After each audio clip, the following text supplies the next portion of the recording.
Hello दोस्तों, स्वागत है आपका आपके ही चैनल फार्मेसी नॉलेज में।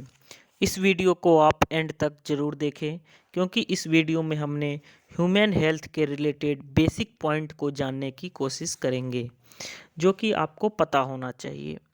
यहाँ पर हम देखेंगे blood pressure, pulse rate, oxygen level के बारे में। तो चलिए सबसे पहले जानते हैं ब्लड प्रेशर क्या होता है। तो ब्लड के द्वारा आर्टरीज के वाल पर लगाया गया फोर्स को हम ब्लड प्रेशर कहते हैं। जब भी हमारा हार्ट बीट करता है तो ये आर्टरीज में ब्लड को पंप करता है, जिससे कि आर्टरीज के वाल पर ब्लड फोर्स करता है। ये ब्लड प्रेशर दो तरह के होते हैं, सिस्टोलिक और डायस्टोलिक। तो जब हार्ट बीट करके ब्लड को पंप करता है तो सिस्टोलिक प्रेशर जनरेट होता है, और जब हार्ट रेस्टिंग मोड में होता है तो ब्लड प्रेशर गिरता है, तो उसे हम डायस्टोलिक ब्लड प्रेशर कहते हैं। ब्लड प्रेशर को हम एस्फिग्मोमेमो मैनोमीटर के द्वारा चेक करते हैं। अब हम जानेंगे कि नॉर्मल बीपी क्या होता है और किस केस में हम मानेंगे कि बीपी बढ़ चुका है। अगर systolic by diastolic blood pressure 120/80 आ रहा है तो उसे हम नॉर्मल सामान्य ब्लड प्रेशर मानेंगे। दूसरा कंडीशन है, अगर 131/85 ब्लड प्रेशर आ रहा है तो उसे सामान्य से कुछ ज़्यादा ब्लड प्रेशर मानेंगे। इस स्टेज पे हमें बढ़ रहे बीपी को कंट्रोल करना चाहिए, नमक का सेवन कम करना चाहिए, साथ ही एक्सरसाइज पर फोकस करना चाहिए। अगर कोई व्यक्ति स्मोकिंग और अल्कोहल का कंज्यूम कर रहा है तो उसे बंद कर देना चाहिए। नेक्स्ट कंडीशन है, अगर systolic by diastolic blood pressure 140/90 आ रहा है तो इसे हाई बीपी माना जाएगा। And other condition is 150/95 systolic by diastolic blood pressure आ रहा है तो उसे हाइपरटेंशन या हाई ब्लड प्रेशर माना गया है। इस केस में डॉक्टर की सलाह से मेडिसिन लेना स्टार्ट कर देना चाहिए। अब बात करेंगे हमारे बॉडी के ऑक्सीजन लेवल की। ऑक्सीजन लेवल को हम ऑक्सीमीटर से नापते हैं। अगर किसी का ऑक्सीजन लेवल 94 है तो उसे हम सामान्य ऑक्सीजन लेवल मानेंगे।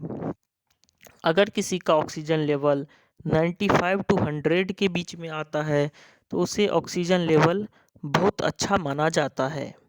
अगर किसी का ऑक्सीजन लेवल 90 टू 93 के बीच आता है तो हम उसका ऑक्सीजन लेवल कम मानेंगे। ये एक डेंजर साइन भी माना गया है। नेक्स्ट कंडीशन है कि अगर किसी का SpO2 या ऑक्सीजन लेवल 80 टू 89 के बीच में है तो उसे काफ़ी कम माना जाएगा। इस केस में उस पेशेंट को ऑक्सीजन कंसंट्रेटर या फिर वेंटिलेटर पे रखा जाता है। अब बात करेंगे बॉडी के पल्स रेट के बारे में।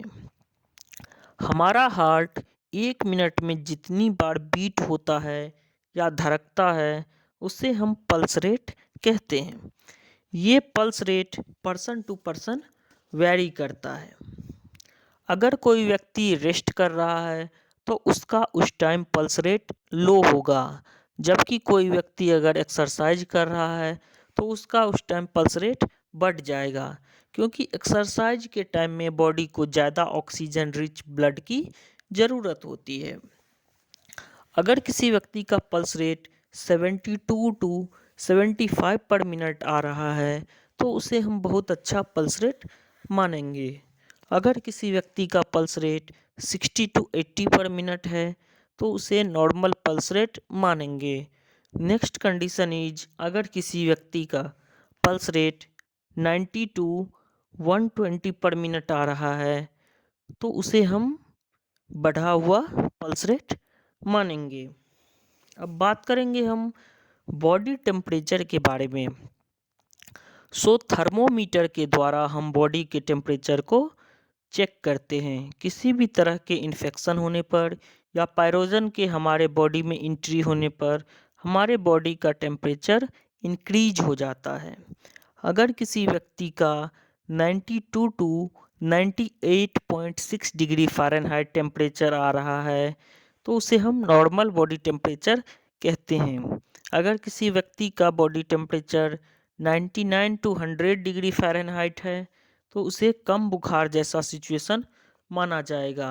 लेकिन अगर किसी व्यक्ति का body temperature 100 to 104 degree Fahrenheit आ रहा है तो उसे तेज बुखार माना जाएगा। इस केस में आप over the counter NSAID drugs as like Dolo 650 mg और पैरासीटामोल 500 mg ले सकते हैं। अब बात करेंगे हम एक और फेमस टेस्ट के बारे में जिसे HRCT या चेस्ट CT स्कैन कहते हैं।